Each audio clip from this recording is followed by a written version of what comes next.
All right, Greg. So we'll get to your time at KFIZ, both working news and sports in a little bit, but just some background information.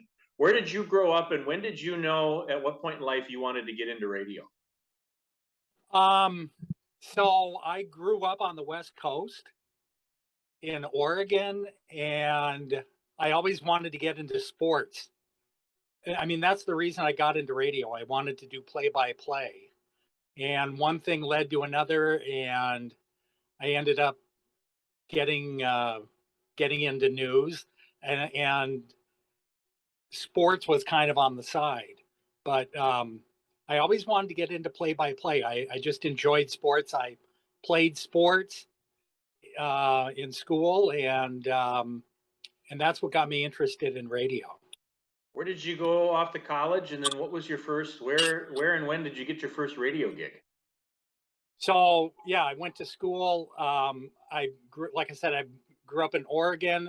I also went to school in Minnesota. My first radio job was in Laramie, Wyoming, and that's where the University of Wyoming is. And I worked news, but I also did my first sports play-by-play in Laramie, and that was a lot of fun. It was a learning experience. I was awful when I first started, and Laramie is Wyoming is spread out. So, and you did play-by-play, and a long trip in Fond du Lac is traveling to Green Bay or traveling to Madison, right? So in Laramie, a conference game was in Sheridan, Wyoming. That's 250 miles away, or Rock Springs. So I'd leave after my 8 o'clock news in the morning, drive up to Sheridan, Wyoming. They'd put me up at a motel overnight, and I'd be gone the entire weekend for 2 games. That's a heck of a road trip. That is a heck of a road trip in the middle of the winter. Oh gosh. Yeah. The driving conditions, not too favorable. Right. Yeah. So Wyoming is where I got my start. I was there for a couple of years. And then where else did you go to KFIZ after that, or if not, where did you all work prior to coming to KFIZ? I've worked in three communities: Laramie, Wyoming. From Laramie, I went to Minnesota, and I worked in a town called Fairmont, which is along Interstate 90. It's near the Minnesota-Iowa border. And then from Minnesota, I came to Fond du Lac, and that was 1987. I started at KFIZ in 1987. And what made you take the move to come to Fond du Lac? What was it appealing about coming to KFIZ and Fond du Lac that you said, this is the next step in my career? There was an opening at KFIZ, I want to say a couple of years before I got the job, and I just sent a tape and a resume out, and I didn't get the job at that time, but I just sent it out there. And then when another opening came about, the general manager at the radio station called me and asked if I'd be interested in the job, asked if I'd be interested in having an interview for the job. And I said, I had almost forgotten about it, but I said yes. And so I drove to Fond du Lac, and it sounded exciting. I mean, I knew a little bit about KFIZ because of its history, being one of the oldest radio stations in the country. And I think that's maybe one of the reasons why I sent that application in the first time when I saw that there was an opening. And that's how I got started at KFIZ. And it seems like only yesterday, but holy man, it's over 30 years ago. Right? I mean, that's incredible. Were you brought in just to do news, or did you get to do play-by-play right away? I was brought in just to do news. There were 2 people doing news at the time, Silt Casper and Tom Biolo. But I want to say after a year, maybe a year and a half, that's when I started doing play-by-play with Tom Biolo. Right.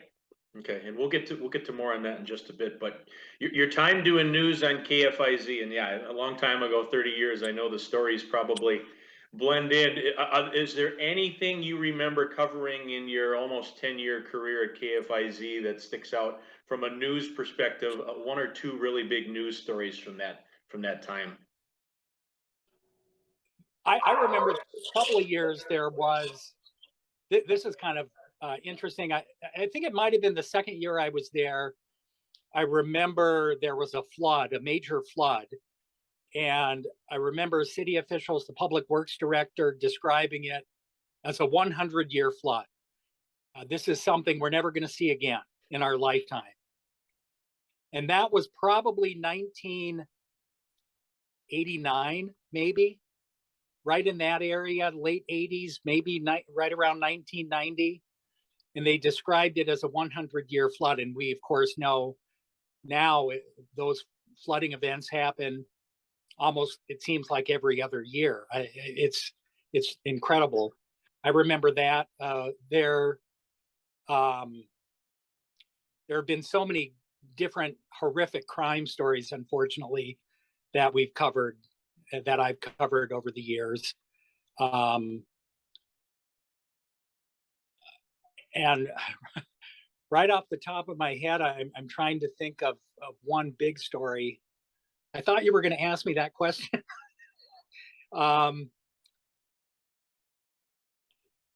There have been a lot of, feature stories that I've done, and I can't think of one specific one right off the top of my head that I've enjoyed just talking with people about, their everyday lives and some of the remarkable, extraordinary things that people in the Fond du Lac area have done, that it's been a privilege to tell their story. And there have been so many of those over the years that I've done. You certainly have had one heck of a news career, and just kind of give us a peek back in the curtain. What was your day like back then at KFIZ, and how did you approach every day, starting out and saying, all right, this is how I'm gonna go gather the news and tell the story to the listeners?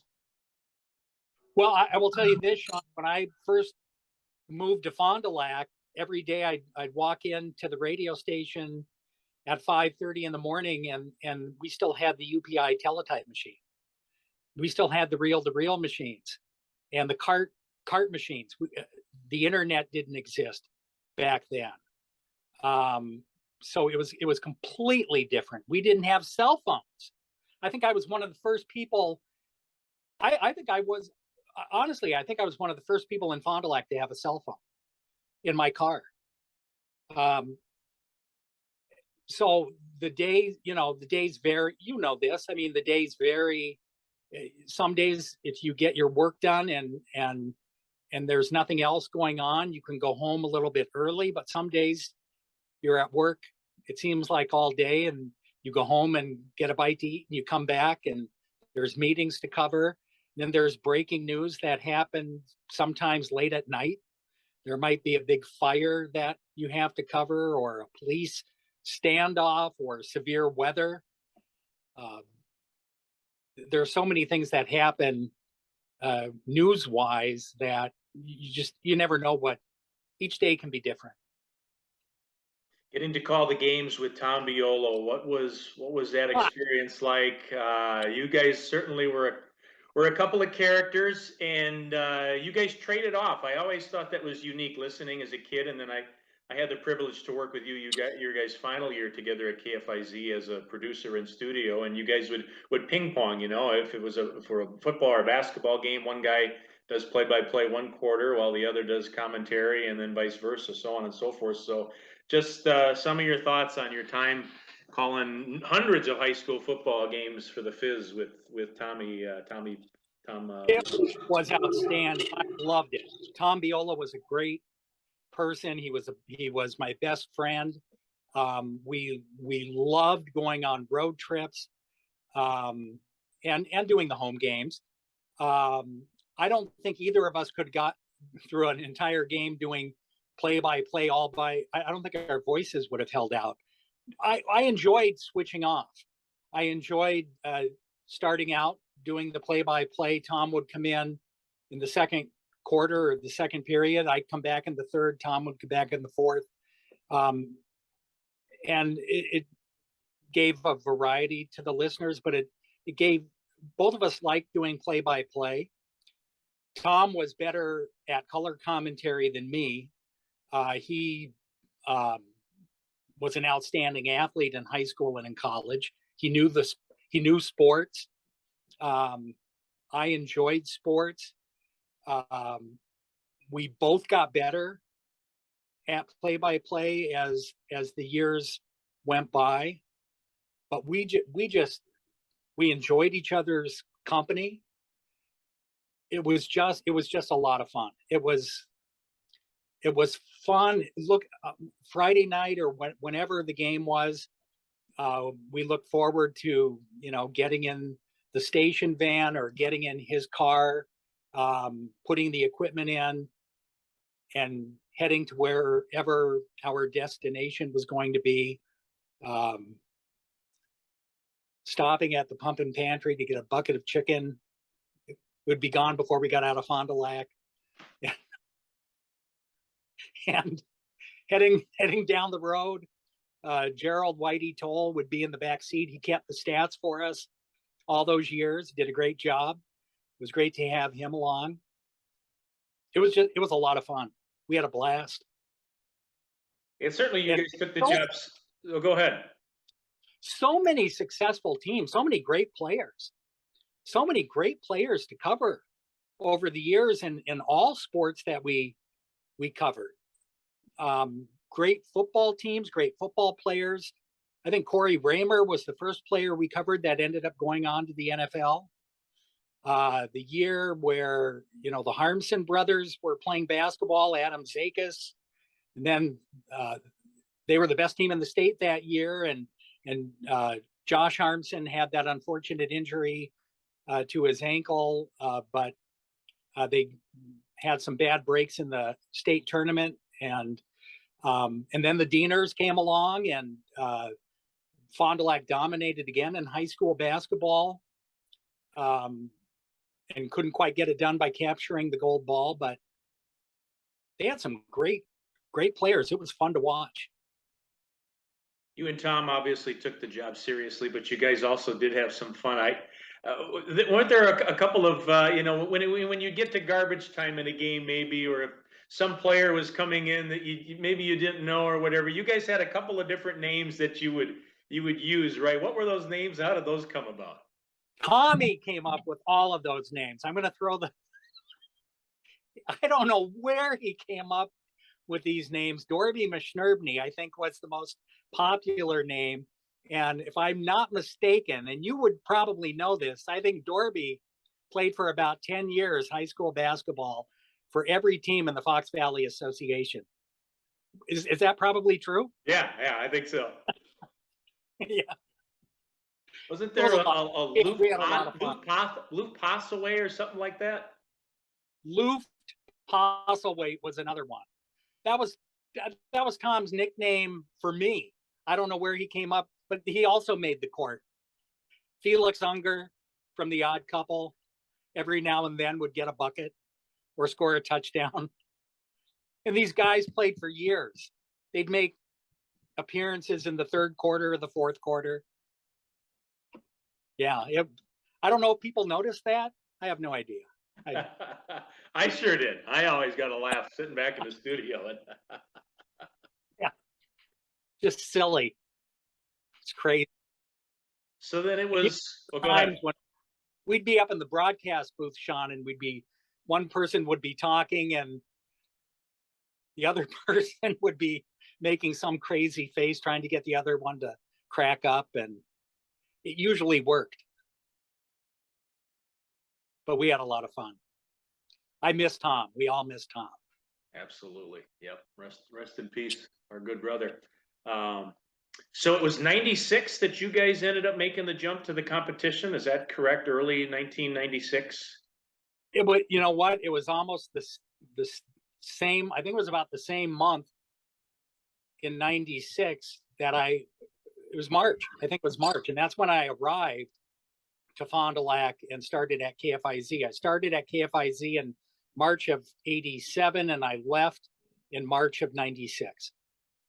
And what Yeah. do you remember about that? I mean, because that was at the time, it was a huge deal, right? Because you and Tom were the voice of local sports. You certainly were outstanding reputation as the newsman, and now you're going over to the competition.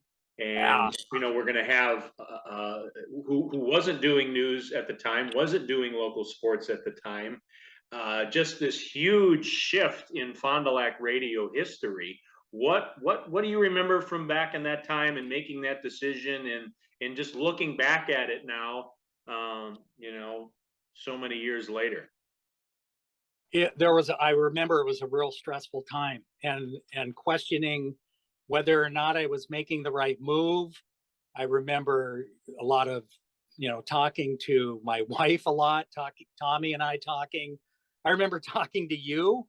I remember talking to other people in the community about it. And finally, in the end, just deciding, you know what, it's time for me to make a change. It's time. Tom and I just decided it was time to make a change and to do something different, to go to a different station, to have a different atmosphere. I mean, we enjoyed our time at KFIZ. At that time, for us, it was a risk, but I look back and it was the right move for us at that time. But again, the time flies. I mean, holy man, that's 1996, Sean. Yeah, 26 years ago. Yeah. Hard to believe. I don't think many people know this. When you guys left and they hired Chuck Freeman, and I had met with Chuck, and I was set to be his executive producer of high school sports, and I started to have second thoughts, and I'm like, am I going to get along with this new guy? Should I go with Tom and Greg? And I interviewed at Radio Plus, and they were ready to bring me on.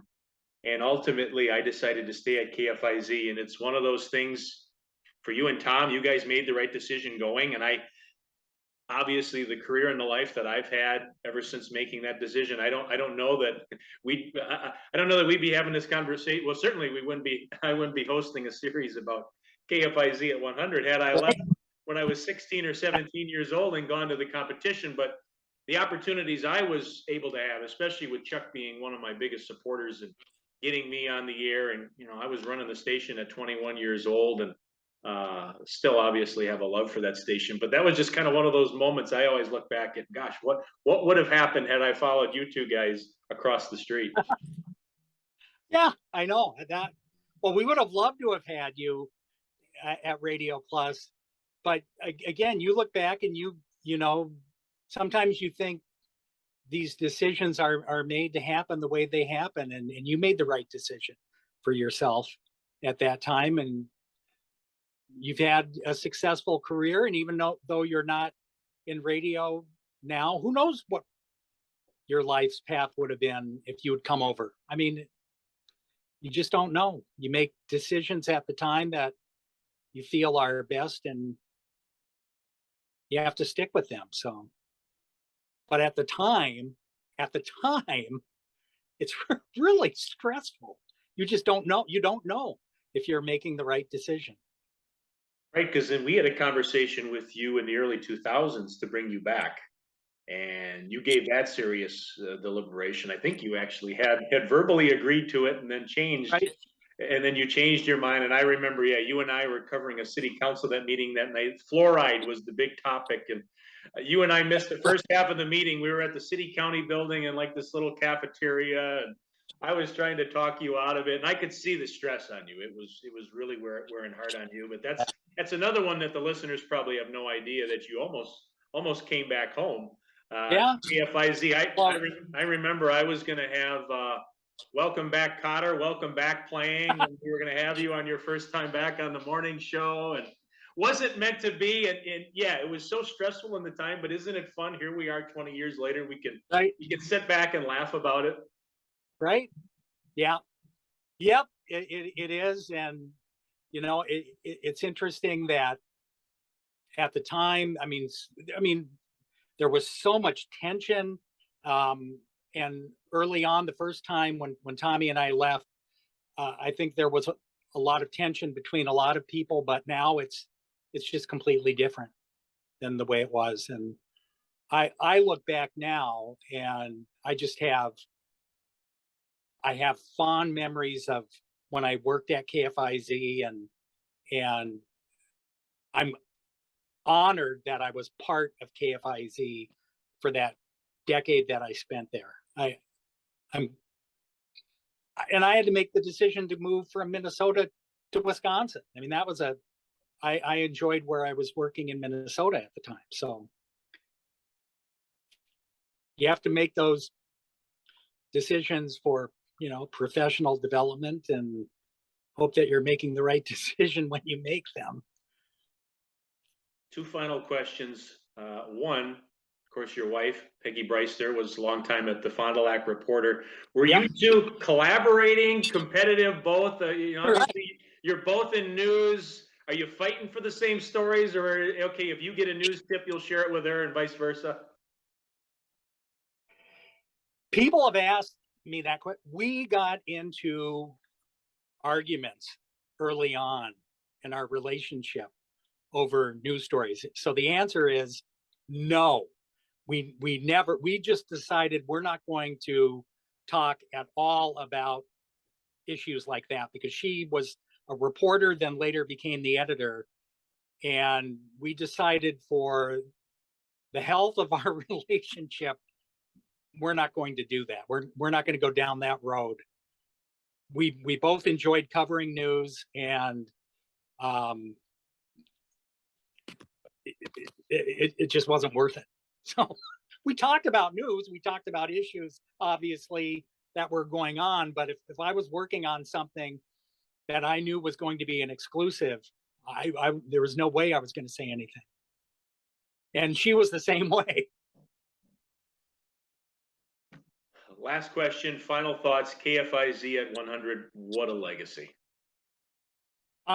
Unbelievable, and congratulations to KFIZ, one of the oldest commercial radio stations in the state.